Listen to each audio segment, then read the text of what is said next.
The following is a selected video from masterthecontent.com, where you will find an extensive video library of lectures for a variety of standardized admission tests. We offer over 600 hours of detailed video lectures for a multitude of standardized tests. Use our interactive in-lecture table of contents to find specific topics of interest. Work through numerous in-lecture examples to help you internalize concepts. To learn more, visit masterthecontent.com. Your career, our passion. Example, percent dissociation of a weak acid.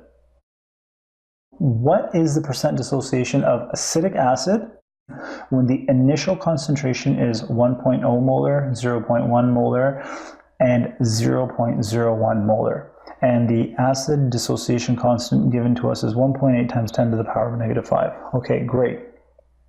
So the first thing that we're going to do is what we've always been doing here is write down the balanced equation for our dissociation equilibrium. And this time I'll also just show the water, but I'll just put it on the side here, just so we see it. Okay, and then our acetic acid, and that is in a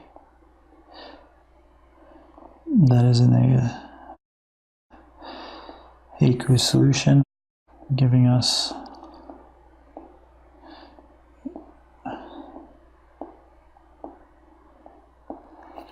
that, and our acetate ion.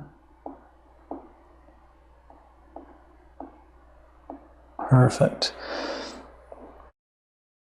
Our initial concentration is given to us as just 1.0, and we can just go ahead and write that in as well. And then our change now is going to be the amount of the concentration that's going to dissociate, and we just always define that as x, and we're going to gain that here, right? Excuse me. And now the equilibrium concentration therefore becomes 1.0 minus x. This is just going to be x, and this is just going to be x as well. Great. To calculate what we're actually looking for, if we go back one slide now, what we're actually looking for is now just the concentration that dissociated. So that is our x value. We're given this value down here, which is the initial concentration. That's what we're trying to solve for now. We're just trying to get the value of x. And how can we find the value of x? Like we've been finding all this time, is through, because we don't have pH this time, because last time we had pH, this time we can find the value of x through the acid dissociation constant. Let's go ahead and do that. For the acid dissociation constant, let's first write down our reaction here. Perfect. And that's just going to be our acetate ion there over our acetic acid concentration, right? And this is just going to be x, and this is just x, and this is going to be 1.0 minus x, and this is all equal to 1.8 times 10 to the power of negative 5. Okay, great. Now, I just want to introduce a quick concept to you guys. Whenever x well, firstly we make the assumption, but whenever x is less than 5% of the initial concentration, in our example here, we're making the assumption that x is actually going to be less than 5% of the initial concentration, then what we can actually do is we can neglect this amount here, and we can just rewrite our equation as x squared over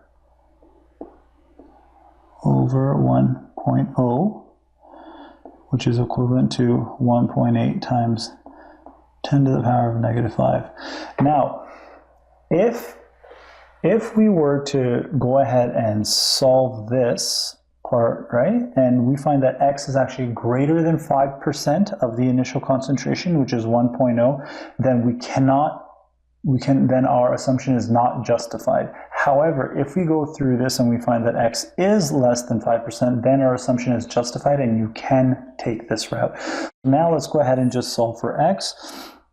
Once you iso x, you get the following: 1.8 times square root of 1.8 times 10 to the power of negative 5, giving us a value of 4.2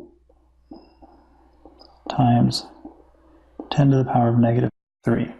Okay, great. Let me just highlight that because we did write down a lot of stuff. So that is the value of x there. And just looking at it, you can already tell that this is not going to be 5%. This is going to be less than 5% of this. Thus, our assumption is justified. Well, now that we know what x is, right, the concentration that dissociates from our acetic acid here, and we know the initial concentration of the acetic acid, let's actually now go to our next slide because we're limited for room here and find the percent dissociation. Okay, great. And for percent dissociation, I'm just going to write down PD. Maybe I'll just put percent in brackets for you guys just so you understand. And, now we can write it like this. We take the hydronium ion concentration over the acetic acid concentration. And the reason we write it like this is now, because if we go back and we take a look, right, firstly, let's go back to our equation. It's the concentration that dissociates over the initial concentration, and the hydronium ion concentration is the amount that dissociates, right? That's why that's in the numerator, and then this is the initial concentration, that's why that's in the denominator. Perfect. We can go ahead and solve for that, and that is actually, apologies here, this should also be 100. So this is going to be 4.2 times 10 to the power of negative 3 over 1.0. This gives us, and again, this is when the concentration was 1.0, right? That's going to give us a value of 0.42%. When we made that assumption, right, this now for sure is justified because it's not even 1%. So, right, it's not even 1%. X is not even 1% of the initial concentration. Okay, great. Secondly, what I'm going to do now is I'm going to allow you to calculate it on your own, but when you're looking for the percent dissociation for 0.1 molar solution and a 0.01 molar solution, all you do is at this step here where you have x squared, right, over 1.0, you change the initial concentration here, right, x squared, and you change the initial concentration here, and you start solving from right here for a 0.1 molar solution and for the 0.01 molar solution.